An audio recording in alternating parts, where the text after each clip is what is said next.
So what is you say when you were in those positions, what was your fine tune or what was your strength in that? What role did you play in that? How do you know a company is gonna, let's say, make it, or how did you get them to where they needed to be?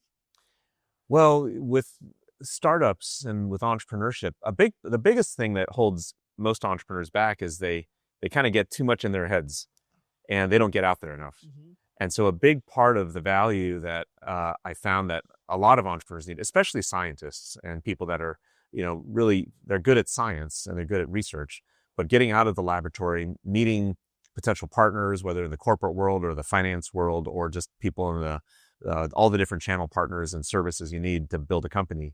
They don't know them because a lot of that requires networks. It requires being out in the world and understanding how that happens.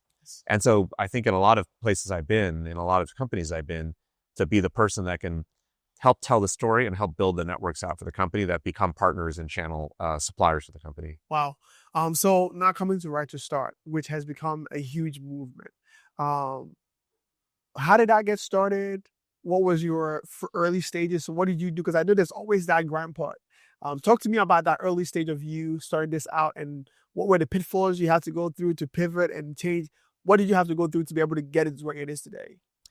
Well, it's funny because before I came to Kansas City and to the Kauffman Foundation, I always thought, well, surely someone is helping think about entrepreneurship and policy all across the state and the local and the federal levels, and is thinking about what a comprehensive way to address that is. Right.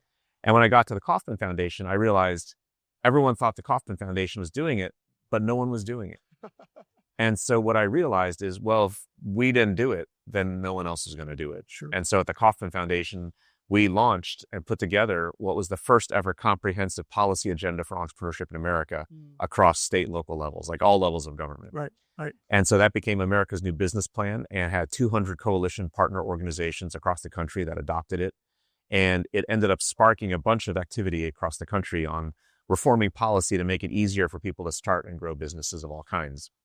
However, I found that there's still this missing gap, which was there was no grassroots infrastructure to keep that going forward. Mm-hmm. So if you think about every issue in America today, there's some kind of voice that speaks for it. Right. So if someone believes in guns rights, they have the NRA that speaks for them. Yes. If you believe in civil liberties, you have the ACLU. If you believe in the rights of pets, you have PETA. If you believe in the rights of drivers of cars, you have AAA. If you believe in the rights of entrepreneurs and making sure that everyone has equal access to entrepreneurial opportunity, who speaks for you? And the answer was there wasn't anyone. We don't have a comparable organization like that in entrepreneurship until Right to Start. And so we created Right to Start to become that voice from the bottom up, to speak for the entrepreneurs, to lift their voices up across all of society, right, and to help drive change to make it better and more accessible for everyone to start and grow businesses. So from your perspective, because I say you said something that I think is very unique to entrepreneurs, where you said, if we don't do this, then no one else will do it. And I think a lot of people have the idea, like, I need to do this, but what do you think stops them from being that person that starts it? Well, I think the most simplest answer is people, they just get scared. Yeah. They think about it and they think, wow, that's hard, that's risky. And it is hard and it's risky. That's right.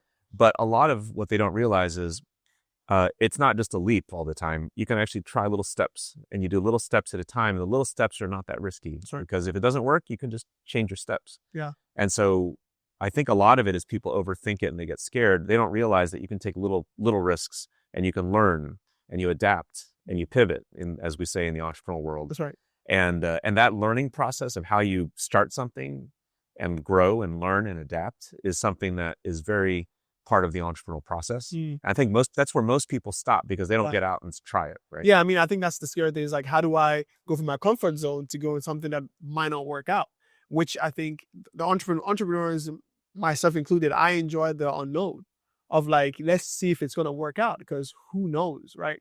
But I think that effort you put in every single day, people like to see results it's like that instant gratification, right?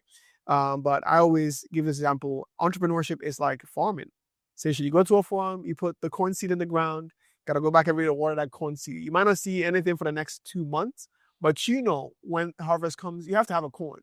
Then if you don't have a corn, he probably did something wrong, right? Yep. But it's like no one wants to go back and do that thing over and over again to see no results for a long time.